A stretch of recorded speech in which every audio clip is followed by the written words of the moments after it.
inasikitisha. Kwa majina naitwa Mrisho Hassan Shime, mwenyekiti wa maafisa usafirishaji mkoa wa Tabora. Tumepata taarifa ya kiongozi wangu ambaye mwenyekiti msaidizi wa maafisa usafirishaji wilaya ambao anapaki ni kwenye baa kubwa sana Blizi, lakini inaonekana ni kama alipata mteja akatoka kuja huku Miembe Mingi wanaita maeneo ya Usule.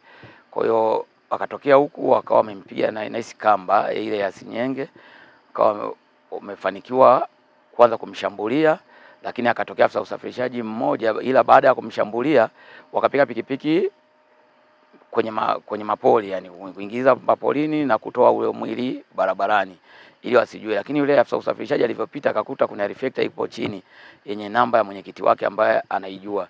Alivyoiona na helmet na yeye amebeba tena abiria wa kike anaotoka stendi, ikabidi akusimama akapitiliza, afa akafanya mawasiliano kuwapigia maafisa usafirishaji na viongozi sisi. Kutupigia tukaanza kutoa taarifa, maafisa usafirishaji wakaja kwa wingi sana maeneo husika na sisi wenyewe tulikuwa tumefika.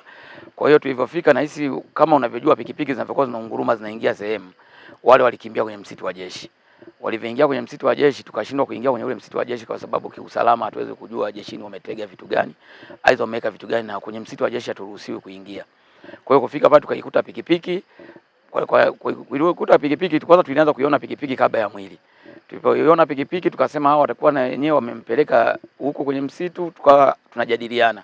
Katika kuhangaika tukarudi kwa nyuma, tulikumbe mwili tulikuwa tumeuacha nyuma. Tuliporudi nyuma tukauona mwili umelala chini. Basi baada ya kuona mwili ndio tukaanza mawasiliano. Sasa nikampigia afande RPC kufanya mawasiliano. Jeshi la polisi na wenyewe kwa muda mfupi wakawa wamefika. Lakini baada ya kufika, ila sasa cha kushangaza, bodaboda ilibidi sasa waanze kusambaa kuzunguka huo msitu. Kufika upande wa pili, bodaboda kwa wameenda mmoja, wamebebana wawili na wenyewe wakapigwa kamba tena. Walivyopigwa kamba, wale wanahangaikia nini usafiri kwa sababu walikuwa wako wengi kidogo, pikipiki ni moja waliokuwa nayo. Walivyopigwa kamba ya pili wakawa wamekosa msaada, wale wakawa wanakimbia.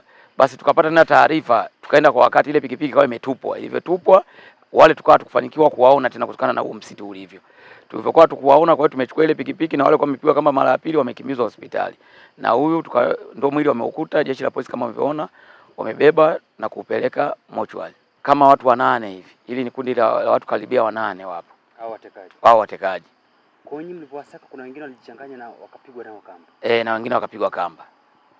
Umeelewa? Kwa hiyo wao wameenda hospitali na wenyewe wapo hai, lakini huyu mmoja ndio tumekuta amefariki. Wito wangu ni waombe, nilitangaza na kusema, na waomba maafisa usafirishaji wasitoke nje ya mji usiku. Inapofika saa 1:30 wasitoke nje ya mji. Na waomba maafisa usafirishaji huku Usule kwenye hii Miembe ni nje ya mji, ni waombe wasitoke nje ya mji.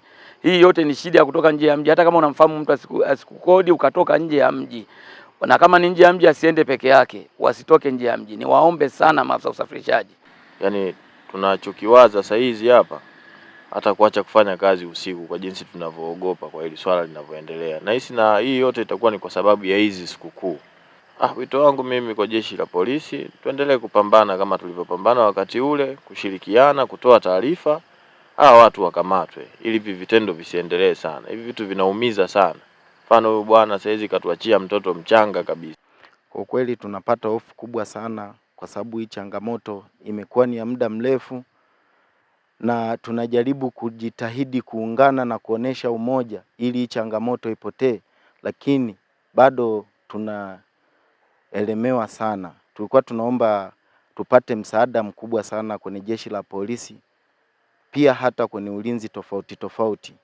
Kwa sababu kama maeneo kama haya wanakuja kufanya matukio kama haya, ni karibu kabisa ya eneo la jeshi na ni kambi za jeshi, na mpaka saizi wamekimbilia kwenye eneo la jeshi. Ni tukio lilotokea usiku wa jana tarehe 15 mwezi huu wa 3 mwaka 2026 majira ya saa 8 za usiku katika maeneo ya mtaa wa Usule, Miembe Mingi, kata ya Mbugani, katika manispaa ya Tabora, ambapo jana aliyefahamika kwa jina la Kimwaga Rashidi Kimwaga, huyu ana umri wa miaka 40, ni Mnyamwezi. Kazi yake ni afisa usafirishaji bodaboda ambaye ni mkazi wa Bomba Mzinga. Aliuawa kwa kukatwa na kitu chenye ncha kali sehemu za kichwani na kupigwa na kitu kizito usoni na watu ambao bado hawajafahamika. Kiini cha tukio hili ni kuwania mali, na ni kwamba marehemu akiwa eneo lake analoegesha pikipiki maeneo ya baa inayoitwa Breeze Lounge akisubiri abiria, alipata abiria ambaye alisema ampeleke maeneo ya Usule, na walipofika maeneo ya Miembe Mingi, abiria huyo alimkaba kwa kamba shingoni, kisha abiria huyo alishirikiana na wahalifu wenzake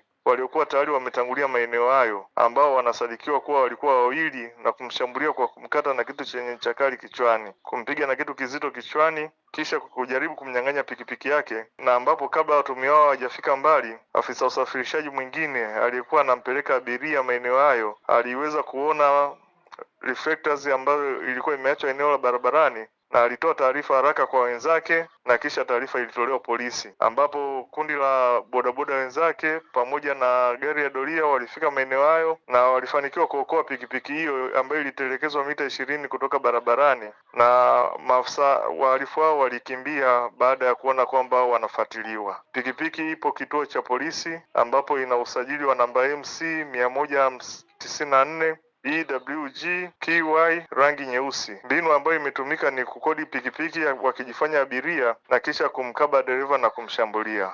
Msako mkali unaendelea ili kuweza kuwabaini watuhumiwa na kuwakamata na kuwafikisha kwenye hatua za sheria zaidi. Kwa hiyo mimi ni wasihi maafisa usafirishaji, kama ambavyo tumeshirikiana jana usiku, tuendelee kushirikiana kuhakikisha kwamba tunawabaini na kuchukua hatua kwa wahalifu wote wanaojitokeza kwa sasa, na hata vikundi vingine ambavyo vitajitokeza hapo baadaye vya kihalifu, ni kuhakikisha kwamba tunatengeneza mazingira ya kudhibiti uhalifu wote unapojitokeza kwa wakati wowote.